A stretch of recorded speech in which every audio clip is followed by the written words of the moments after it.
संसारे बहु दुस्तारे कृपया पारे पाहि मुरारे कृपया पारे पाहि मुरारे भज गोविन्दम् भज गोविन्दम् गोविन्दम् भज मूढमते अर्थमनर्थम् भावय नित्यम्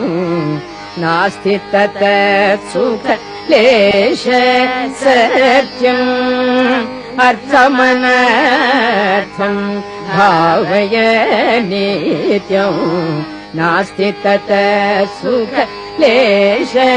सत्यम् पुत्रादपि